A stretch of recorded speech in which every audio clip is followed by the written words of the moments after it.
Shalom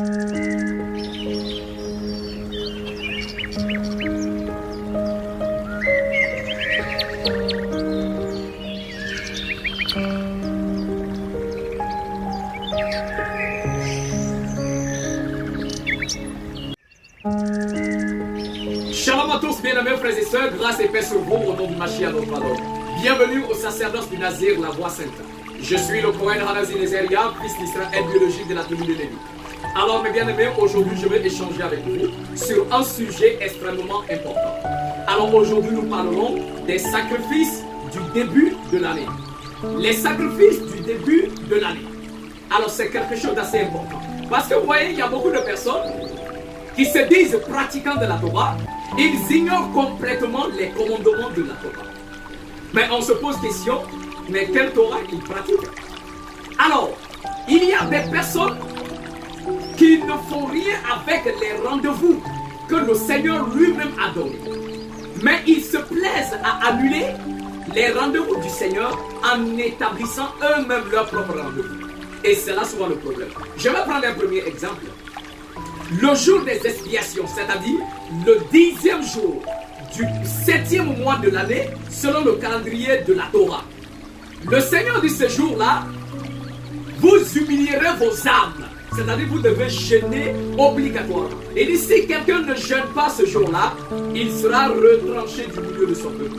Le Seigneur dit, vous devez jeûner, et ainsi vous humilierez vos âmes, en vous confessant bien sûr, et moi, je ferai l'expiation de vos péchés. Donc c'est le seul jour dans les Écritures où le Seigneur lui-même nous donne un rendez-vous afin que nous venions vers lui dans le jeûne, dans l'humilité de cœur et d'âme, afin que lui il pardonne nos péchés. C'est le jour qu'il donne le rendez-vous, il dit ce jour-là, moi je suis prêt à pardonner vos péchés. Mais dommage, beaucoup de personnes ont annulé ce jour. Mais ils sont prêts à faire 40 jours de jeûne. Ils sont prêts à faire 20 jours, 7 jours de jeûne, 3 jours de jeûne à sec.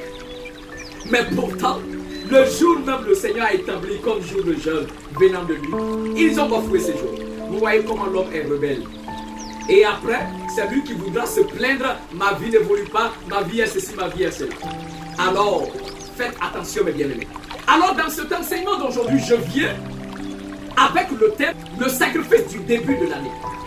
Beaucoup de personnes, quand on rentre dans la nouvelle année, ils voient que leur vie n'avance pas, ça ne bouge pas, et ils commencent à se plaindre. Ah, j'avais dit que cette année sera mon année, cette année sera la nouvelle année pour moi. Mais dommage, ils voient que cette nouvelle année, rien ne va. Alors, mes bien-aimés, voici, nous sommes dans le mois de mars, selon le calendrier grégorien. Et bientôt, nous allons entrer dans le premier jour de l'année qui va tomber, selon le calendrier grégorien, le 25 mars, le mardi soir. Du mardi soir au mercredi soir, c'est-à-dire du 25 mars au 26 mars, ce sera le premier jour de l'année, selon le calendrier hébraïque, selon le calendrier de l'Éternel. Alors nous allons lire un premier passage. Vous allez voir, avant d'entrer dans une nouvelle année, dans un nouveau mois, le Seigneur impose, demande des sacrifices à faire.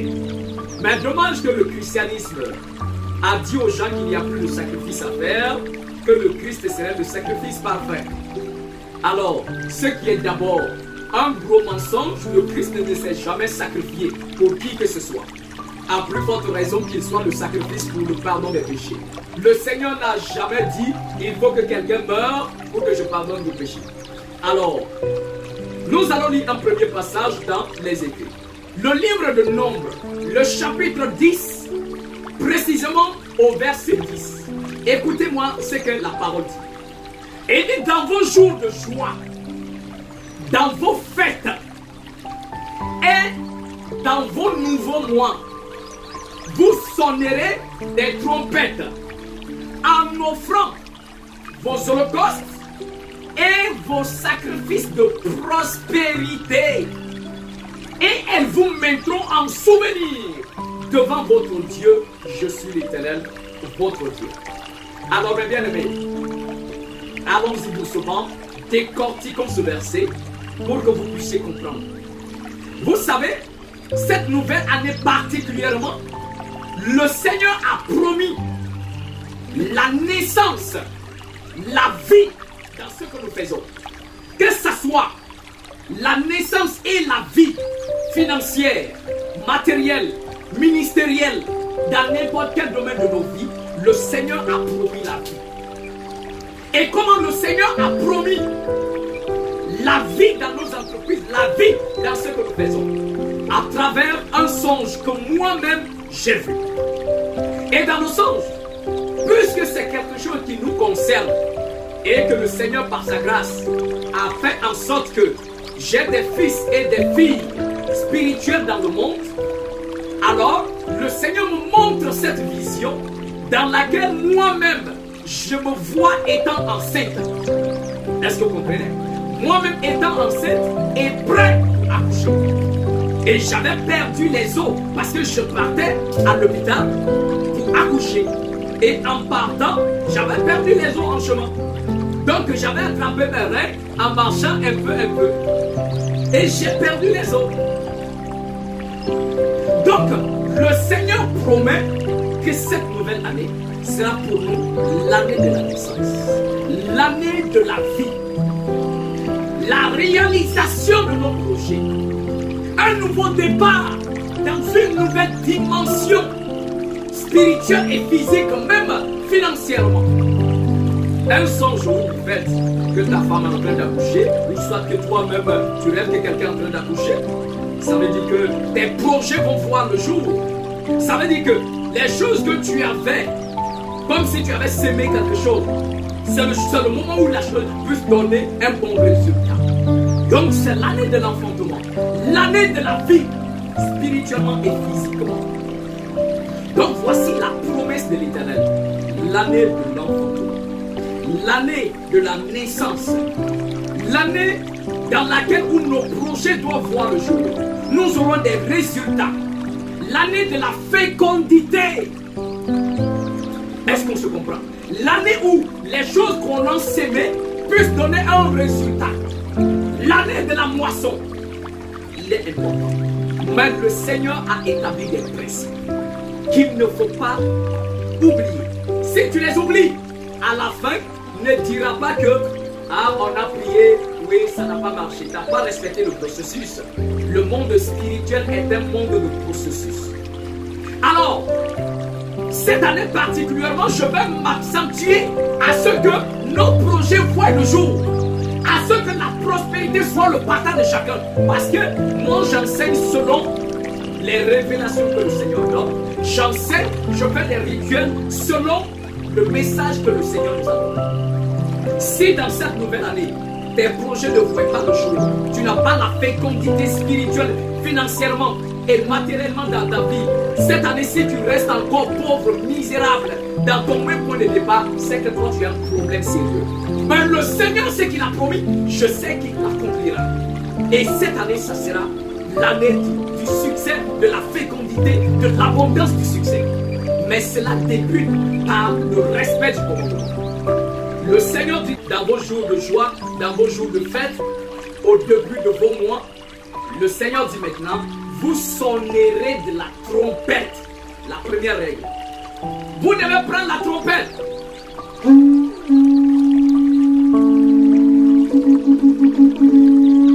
Parce qu'il y a la façon de sonner la trompette au début de l'année.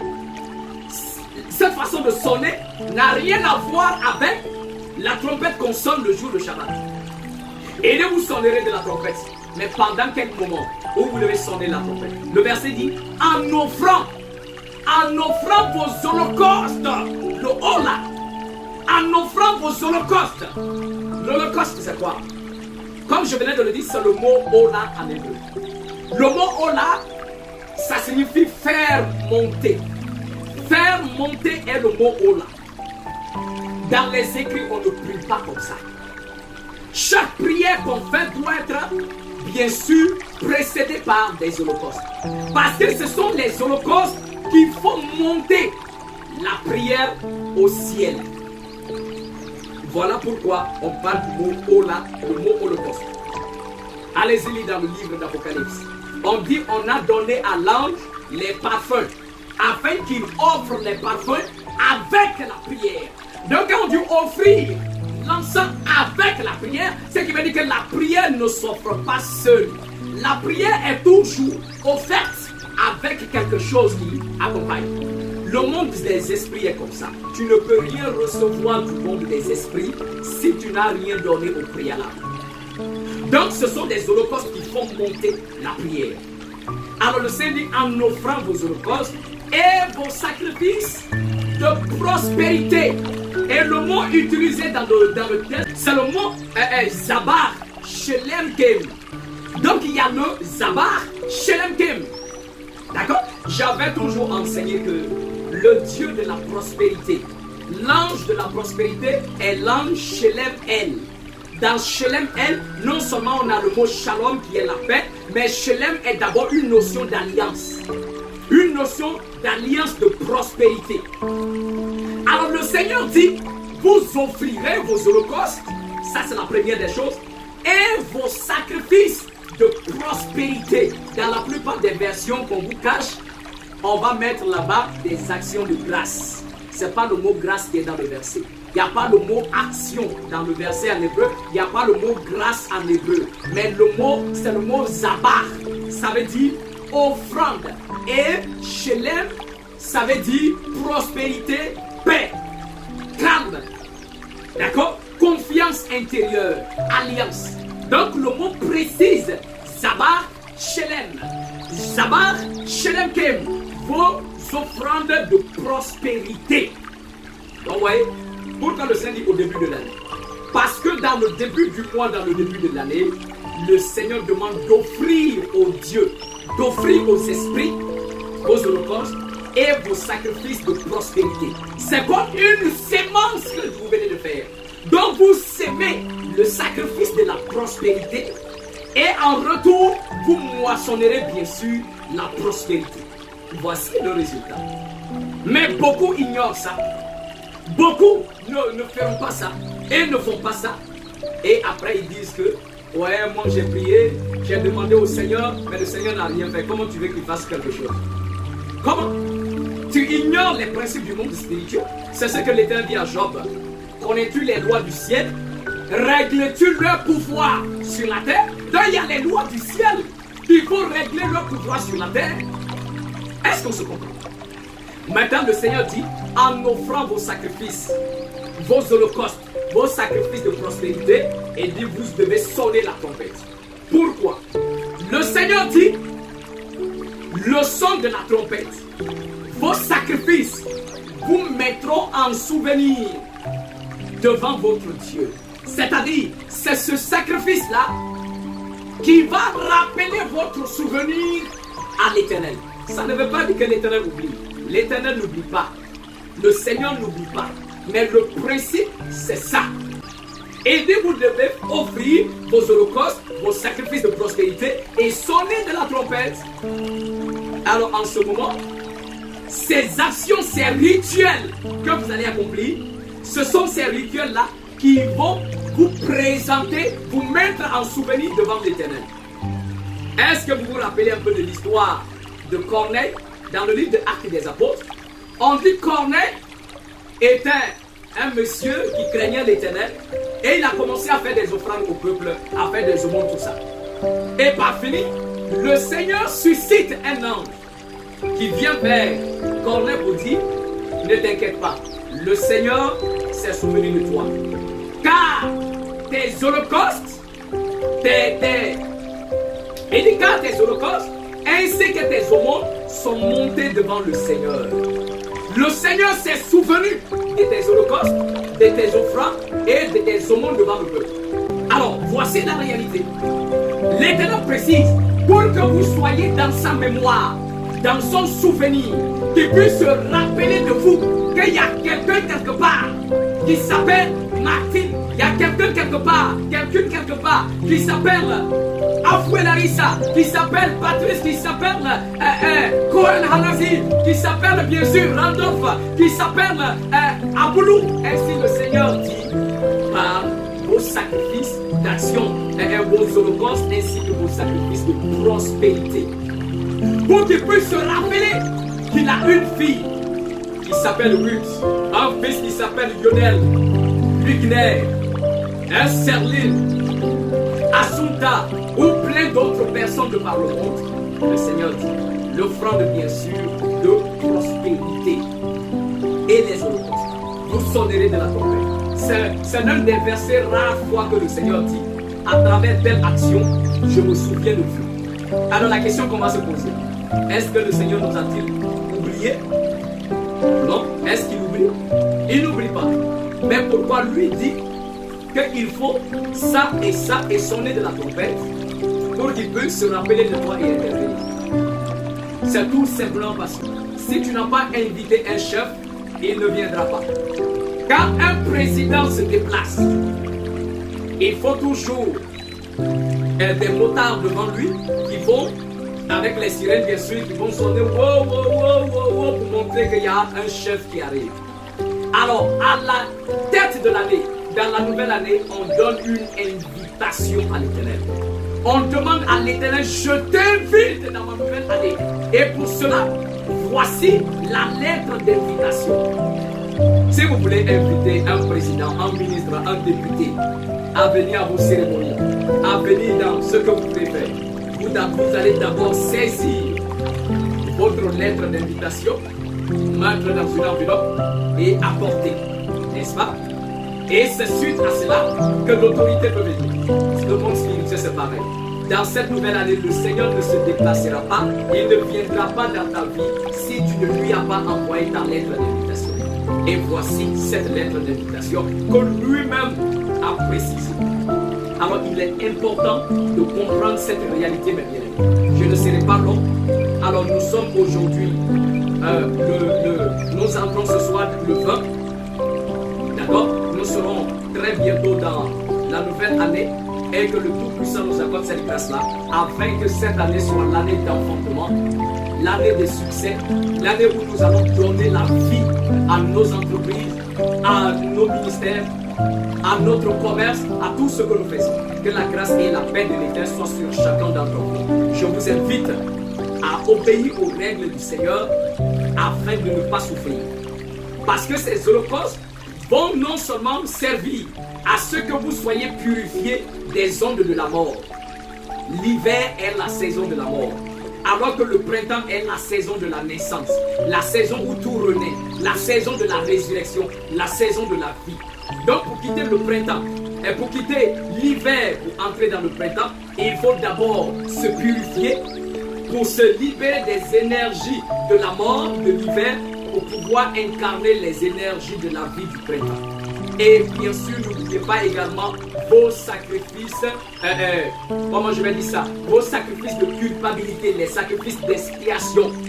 Avant d'entrer dans la nouvelle année, il faut demander à l'Éternel de pardonner les péchés en offrant bien sûr les sacrifices d'expiation. Que le Tout-Puissant vous accorde sa grâce. C'était le Cohen Manasseh Nezeria, fils d'Israël, biologie de la tribu de Lévi. Et moi je vous dis, Shalom.